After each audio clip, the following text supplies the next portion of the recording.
क्या हुआ इस गांव को, क्यों पड़ा है 170 सालों से वीरान?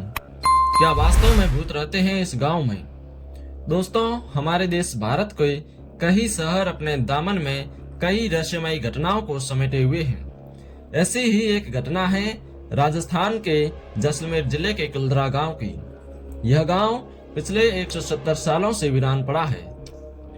कुल्धरा गांव के हजारों लोग एक ही रात में इस गांव को खाली करके चले गए थे और जाते जाते इस गांव को श्राप दे गए थे कि यहाँ फिर कभी कोई नहीं बस पाएगा। तब से ही यह गांव वीरान पड़ा है। कहा जाता है कि ये गांव रूहानी ताकतों के कब्जे में है। कभी हंसता खेलता ये गांव आज एक खंडहर में तब्दील हो चुका है। टूरिस्ट प्लेस में बदल चुका कुल्धरा गांव घूमने आने वालों के मुताबिक यहाँ रहने वाले पालीवाल ब्राह्मणों की आहट आज भी यहाँ सुनाई देती है। उन्हें वहाँ हर पल ऐसा अनुभव होता है कि उनके आसपास कोई चहल कर रहा है।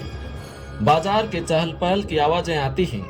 महिलाओं के बात करने, उनकी चूड़ियों और पायलों की आवाजें हमेशा ही यहाँ के माहौल को भयावह बनाती हैं। प्रशासन ने इस गांव की सरहद पर एक फाटक बनवा दी है, जिसके पार दिन में तो सैलानी घूमने आते हैं, लेकिन रात में इस फाटक को पार करने की हिम्मत कोई नहीं करता है। कुल्धरा गांव जैसलमेर से लगभग 17 किलोमीटर की दूरी पर स्थित है। उस काल में यहाँ पालीवाल समुदाय के 84 गांव थे और ये कुल्धरा उन्हीं में से एक गांव था। पालीवाल ब्राह्मण मूलतः पाली से रोजगार की तलाश में रेगिस्तान के इस इलाके की तरफ बढ़े। अपने काल के रईस माने जाने वाले पालीवाल ब्राह्मण साल 1291 में रेगिस्तान के इस गांव को रहने के लिए चुना। चारों तरफ रेत के महासागर के बीच 600 कुल्धर गोत्र के पालीवालों ने इस गांव कुल्धरा को बसाया। आप इन पालीवालों की रईसी का अंदाजा इन घरों से लगा सकते हैं। अब आप सोच रहे होंगे कि इतना बड़ा भव्य नगर आखिर 170 सालों से वीरान क्यों पड़ा है। जो गांव विकसित था, तो फिर क्या वजह रही होगी कि गांव रातों रात वीरान हो गया। इसकी वजह थी यहाँ का अयासीवान सालिम सिंह, जिसकी गंदी नजर गांव की एक खूबसूरत लड़की पर पड़ गई थी। दीवान उस लड़की के पीछे इस कदर पागल था कि वह बस किसी भी तरह उस लड़की को पा लेना चाहता था। उसने इसके लिए पालीवालों पर दबाव बनाना शुरू कर दिया।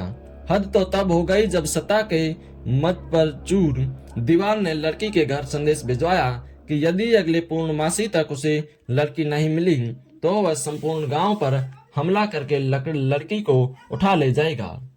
गांव वालों के लिए मुश्किल की घड़ी थी। उन्हें या तो गांव को बचाना था या फिर अपनी बेटी को। इस विषय पर निर्णय लेने के लिए सभी 84 गांव वाले एक ही रात में गांव के मंदिर पर इकट्ठा हो गई और पंचायतों ने फैसला किया कि कुछ भी हो जाए, अपनी लड़की उस दीवान को नहीं देंगे। फिर क्या था, गांव वालों ने गांव खाली करने का निर्णय लिया और रातों रात सभी 84 गांव आंखों से ओझल हो गए। जाते जाते उन्होंने श्राप दिया कि आज के बाद इन घरों में कोई नहीं बच पाएगा। आज भी इस गांव की हालत वैसी ही है जैसी उस रात थी जब लोग इसे छोड़कर चले गए थे। पालीवाल ब्राह्मणों के श्राप का असर यहाँ आज भी देखा जा सकता है। जैसलमेर के स्थानीय निवासियों की माने तो कुछ परिवारों ने इस जगह पर बसने की कोशिश भी की थी। वह काफी सफल नहीं हो सकी। मई 2013 में दिल्ली से आई भूत प्रेत व आत्माओं पर रिसर्च करने वाली पैरानॉर्मल सोसाइटी की टीम ने कुल्धरा गांव में रात बिताई। टीम ने माना कि यहाँ कुछ न कुछ तो असामान्य जरूर है। टीम के एक सदस्य ने बताया कि वीडियो के दौरान रात में कई बार मैंने महसूस किया कि किसी ने मेरे कंधे पर हाथ रखा।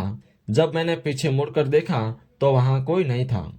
पैरानॉर्मल सोसाइटी के उपाध्यक्ष अंशुल शर्मा बताते हैं कि हमारे पास एक डिवाइस है जिसका नाम है घोस्ट बॉक्स।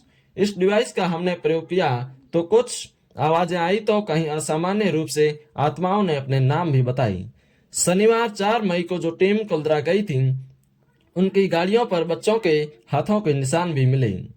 ये सारी बातें कुल्धरा गई टीम के सदस्यों ने मीडिया को भी बताया था। तो आज के लिए बस इतना ही। वीडियो आपको कैसा लगा कमेंट करके बताइएगा जरूर और हमारे साथ जुड़ने के लिए चैनल को जरूर सब्सक्राइब कर लीजिएगा। धन्यवाद।